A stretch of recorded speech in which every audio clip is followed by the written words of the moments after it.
Kami persilahkan 3 penanya, namun sebelum bertanya sebutkan nama dan juga dari ranting mana.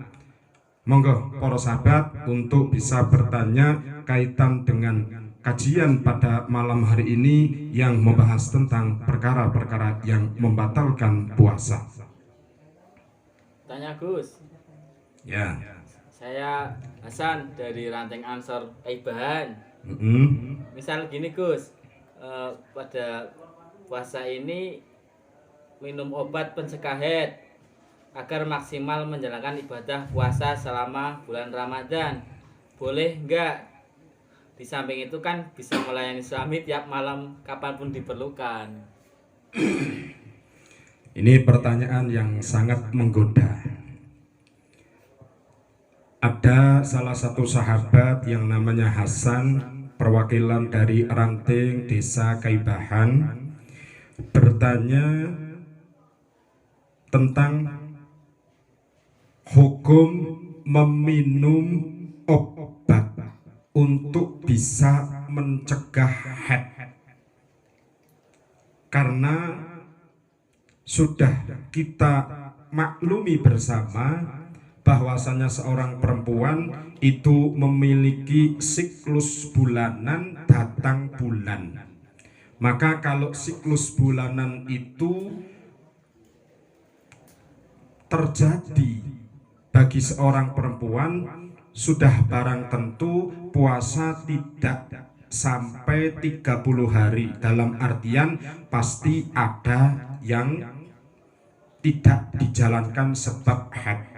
Nah, pertanyaannya, bolehkah meminum obat agar bisa mengatur siklus haid, yang dimana siklus haid itu bisa berhenti atau bisa menjadikan 30 hari tatkala puasa bisa dijalankan semua puasanya, dan juga agar malamnya bisa bersenang-senang dengan suami. Jawabannya silahkan, boleh-boleh saja asal tidak membahayakan. Artinya niatan seorang perempuan yang dimana untuk memuliakan suami dengan cara meminum obat agar tidak haid selama 1 bulan, boleh-boleh saja asal obat yang dikonsumsi tidak madharat, tidak membahayakan, tapi juga harus mendapatkan restu dan izin daripada seorang suami. Referensi dalam kitab Ghayatut Tahlisil Murad Minal Fatawi Ibni Ziyad, Sohifah 247. Saya ulangi, tujuan untuk meminum obat yang agar supaya bisa siklus haid itu sementara dihentikan, agar supaya puasa itu bisa dijalankan selama 30 hari, boleh-boleh saja sesuai referensi yang ada pada kitab Ghayatut Talhis pada Sohifah 247. Ya, semoga ini bisa dipahami bersama. Lalu dilanjutkan untuk penanya yang kedua. Silakan sahabat. Ya, perkenalkan, nama saya Daspi dari Ranting Windurojo.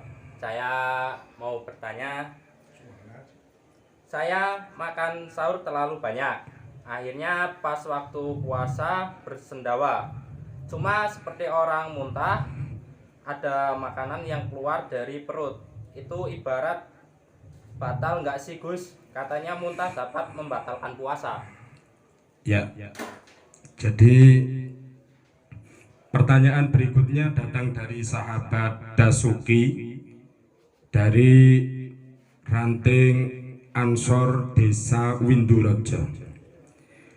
Pertanyaan yang diajukan ini cukup unik, karena tatkala dia sahur, dia makan terlalu banyak yang menyebabkan perutnya kenyang dan penuh dengan makanan.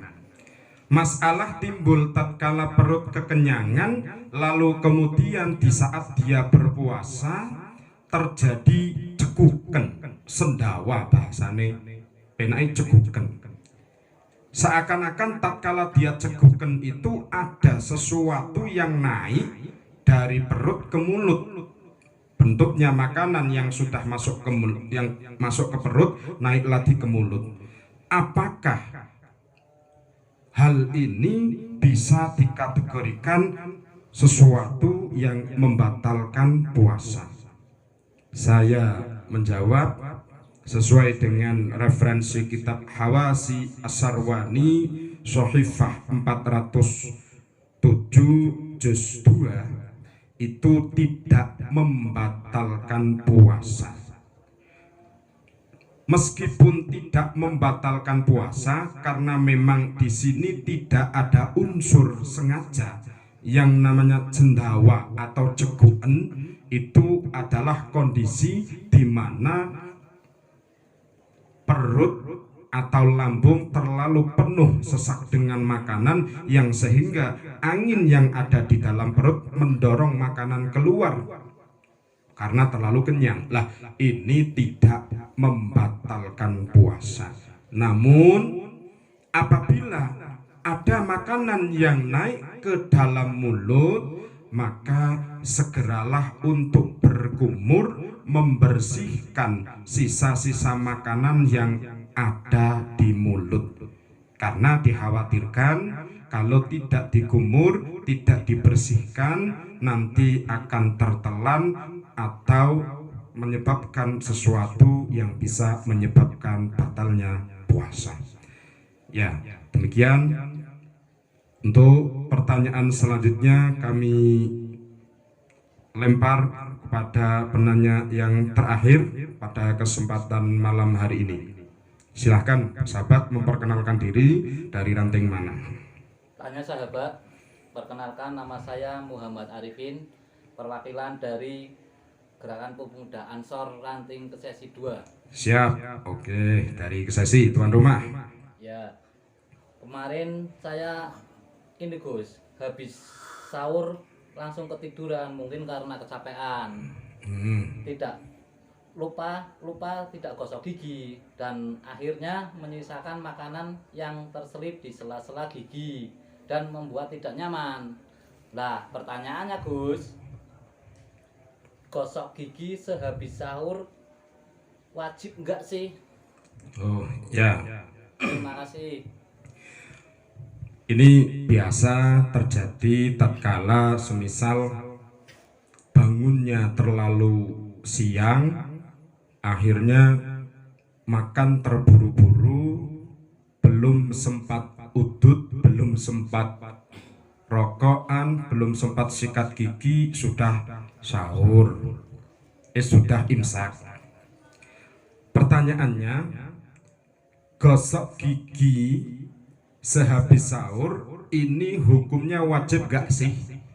Mengingat kalau setelah kita makan, hal yang lumrah, hal yang maklum, pasti ada sisa-sisa makanan yang terselip di antara gigi atau bainal asnan.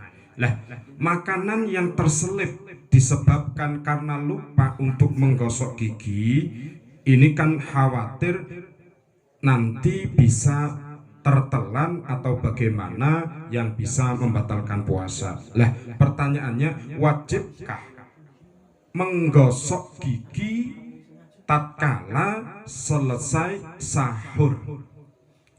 Jawabannya tidak wajib, tapi perlu diusahakan sebisa mungkin menggosok gigi sehabis sahur. Saya tekankan, kalau pertanyaan wajibkah menggosok gigi sehabis sahur, jawabannya tidak wajib, tapi dianjurkan sebisa mungkin untuk menggosok gigi, membersihkan sisa-sisa makanan setelah sahur agar tidak repot tatkala sedang puasa kita mencari-cari tusuk gigi dan lain sebagainya karena ada sesuatu yang terselip di antara gigi-gigi kita sebab tidak bergosok gigi atau sikatan. Referensi ada dalam kitab Nihayatul Muhtad juz 3 Shahifah 172. Ya, mungkin bisa dipahami. Artinya pertanyaan yang terakhir kaitannya wajibkah kita menggosok gigi setelah sahur, yang bertujuan agar menghilangkan sisa-sisa makanan yang terselip di dalam antara gigi. Jawabannya tidak wajib, namun dianjurkan sebisa mungkin untuk menggosok gigi agar tatkala kita puasa tidak repot-repot mencari tusuk gigi untuk menghilangkan sisa-sisa makanan yang terselip. Demikianlah kajian sahabat Ansor dari Gerakan Pemuda Ansor Kecamatan Sesi pada malam hari ini yang membahas tentang masalah kaitan hal-hal yang bisa membatalkan puasa.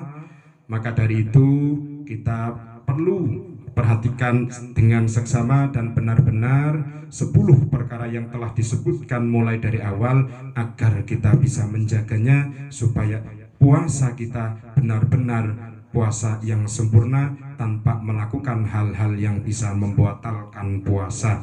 Saya kira saya akhiri kajian pada kesempatan kali ini. Mohon maaf apabila banyak kesalahan. Wabillahi taufiq wal hidayah wal ridha wal inayah. Wassalamualaikum warahmatullahi wabarakatuh.